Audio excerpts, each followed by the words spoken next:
frente a nosotros nos encontramos con Carlitos Estroba, arqueólogo, antropólogo del INC, Instituto Nacional de Cultura, que está haciendo un trabajo muy especializado aquí en la localidad de Tarata. Buenos días, Carlitos. Buenos días, amigo. ¿Qué nos podrías comunicar? Tu saludo primero. Bueno, saludo a la colectividad tacneña y le recibimos aquí en la bella ciudad de Tarata, un día soleado, listos para cualquier entrevista que desea hacernos. Sí, referente al trabajo que estás haciendo aquí en Tarata, ¿qué nos podrías comentar, por favor? Bueno, en primer lugar detallar que el año pasado trabajé yo para el INC, actualmente estoy trabajando para la Municipalidad de Tarata, en el área de cultura y turismo, rescatando lo que es la cultura popular. Fiestas, danzas, usos, costumbres, hábitos de trabajo, haciendo mayormente un trabajo de etnografía, interesándome también en la historia, antropología, así es. Manifestaciones culturales que considero son de gran importancia, ¿no? Hacer con eso un sustrato sobre el cual posteriormente construir más cosas, ¿no? Y proyectarnos a los distritos y a las otras provincias, ¿no? Aquí Tarata es particularmente importante no solo por su historia en la época colonial y republicana, sino también por su riqueza cultural. Tiene una gran riqueza y es preciso recuperar todo eso mediante fotografiado, filmaciones, entrevistas, informes, ¿no? Y una vez que al paso del tiempo se llega a materializar eso condensar eso en un trabajo final, yo creo que eso va a poder servir también de fuente de inspiración a otros distritos, a otras provincias y a la vez ser un medio por el cual se pueda difundir la cultura de Tarata, porque la cultura moderna tiene sus raíces en el pasado inmediato y en el pasado ya más lejano. Si rastreamos usos y costumbres actuales, las estudiamos, podemos de alguna manera vislumbrar lo que pudo haber sido también en el pasado, ¿no? Por ejemplo, las fiestas de la marcacha, cuando se marca a los animales, las fiestas en la época de los difuntos, ¿no? Todo eso tiene un pasado muy remoto. Por ejemplo, respecto a los difuntos, se suele convidar al difunto en el aniversario de su muerte comida y bebida, ¿no?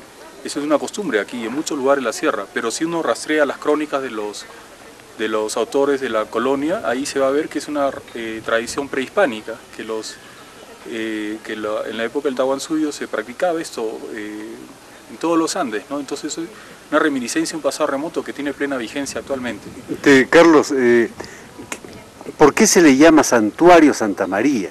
¿De dónde data ese nivel, esa denominación que se le da a este lugar? Bueno, santuario, la fecha aproximada en la cual pudo darse ese nombre no la tengo aún en claro, pero está referido directamente a lo que es la capilla de la Virgen Santa María.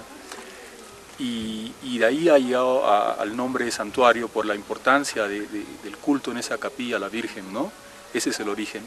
Pero habría que aclarar que esa zona actualmente también se llama Santa María, pero es más bien debida a la importancia de la capilla que existe ahí desde hace ya probablemente algunas centurias, ¿no? Porque realmente el Cerro Santa María está allá al este.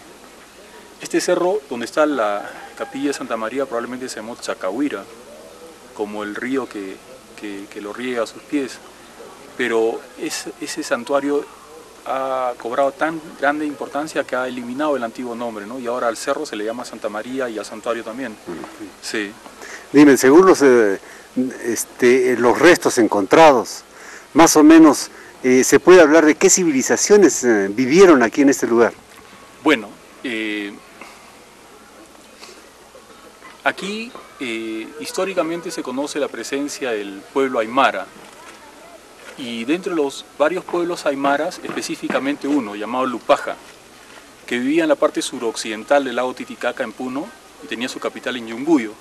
Cuando cae Tiahuanaco en el siglo XI o XII de nuestra era, los aymaras irrumpen en este territorio y toman posesión de él. Eso es más o menos, como dije antes, 1100, 1200 después de Cristo. Los incas llegan acá en el 1430, 1440, 2 siglos después, y reorganizan el territorio, privan de la potestad a los aymaras y ocupan ellos el mando. Y a los aymaras los radican aquí en esta zona. Esta zona se llama Lupaja. la parte norte, allende del río Chacahuira, se llama Yunga. Es decir, los incas reorganizaron a la población, a aquella que era oriunda del lugar y que fue sometida por los Lupaja cuando llegaron, los Yunga, que es una palabra quechua y aymara que significa valle o habitante del valle, fueron instalados en la parte norte. Y los aymara Lupaja en esta parte. Ahí nos ayuda también la etnografía, porque hasta el día de hoy esta zona se llama Lupaja. Y esta zona de río también se llama Lupaja. Y la zona de río de allá se llama Yunga. Y eso es una manifestación moderna de un hecho histórico, ¿no? La división del espacio que hicieron los incas. Entonces históricamente tenemos la presencia de dos grupos, los aymara y los incas. Pero los incas duran aquí probablemente 60 años, 70 años máximo. Luego caen con la caída del Tahuantinsuyo y la conquista. Y los aymara, Lupaja, perviven hasta el momento, ¿no? Entonces tenemos una permanencia de los aymara, Lupaja de más o menos unos 700, 800 años aquí. Es más, mucha de la gente aquí, madura y los ancianos, hablan aymara. El fenómeno de la pérdida del idioma es netamente moderno, datará pues de unos 15, 20 años atrás, y tiene mucho que ver con la influencia pues, de Lima, ¿no? A través de la televisión y de la radio, ¿no? Una influencia negativa que hace a la gente dejar sus costumbres para occidentalizarse, ¿no? Pero el aymara es de zona aymara hasta el día de hoy. Hay mucha gente aquí que habla aymara en todos estos distritos. Tanto Lupaja como Yunga son aymaras.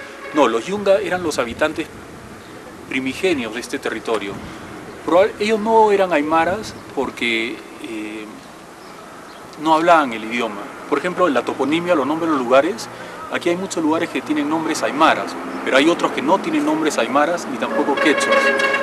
Y eso indica claramente que esta población primigenia de acá no era de habla aru o simi, es decir, no tenía vínculos ni con los quechuas ni con los aymaras. Era una población muy antigua, local. La toponimia arroja nombres como Laco. Por ejemplo, los sitios que llevan la terminación final Laco son lugares donde hay ríos o quebradas, Ticalaco, Irabalaco, ¿no? ¿Qué se puede saber de ellos? Absolutamente nada, porque ellos han sido absorbidos culturalmente por los aymara. Es un fenómeno común en el Perú y en todo el resto del mundo, la absorción cultural, es decir, los pueblos cuando están sometidos terminan por perder su cultura, ¿no? y adoptan la del pueblo que tiene preeminencia. Eso se ha dado en muchos lugares y se ha dado acá. Entonces esos aymaras yungas, esos pobladores yunga, no sabemos nada de ellos, más que lo que la arqueología nos pueda decir, ¿no? Claro. En ese sentido, hay un trabajo del profesor Gordillo en la zona de Yabroko, Citajara y Susapaya, donde él ha encontrado una cultura local, ¿no? Ese trabajo es una tesis que se hizo hace más o menos 20 años, y ahí sí a nivel arqueológico se puede pues, vislumbrar lo que pudo haber sido este pueblo yunga, ¿no? Pero de ellos nunca sabremos nada más que aquello que la arqueología nos diga. En cambio de los aymaras sí hay mucha información escrita, documentos históricos. Ah, sí. Los incas cuando invadían un sitio llevaban también su idioma, que era el quechua, ¿no es cierto? Así es. Y aquí poco se habla quechua. Claro. Quizá era poca la presencia inca aquí en esta zona. No, al contrario, la presencia inca aquí es fuerte, porque en todos los distritos de Tarata y en toda la provincia de Tarata hay presencia inca. Sí. Hay sitios netamente incas y hay sitios donde hay presencia yunga y o aymara y a la vez inca. A la vera del camino inca que nace acá y termina en Susapaya y luego a Candarabe, todos los asentamientos tienen cerámica inca. Entonces la presencia inca ha sido fuerte. Lo que pasa es que cuando cae el imperio, sus estructuras prácticamente fueron demolidas, ¿no?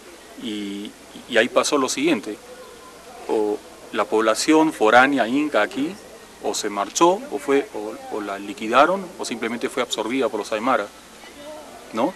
Cuando pierde preeminencia el Tahuantinsuyo, los aymaras recuperan la preeminencia cultural, ¿no?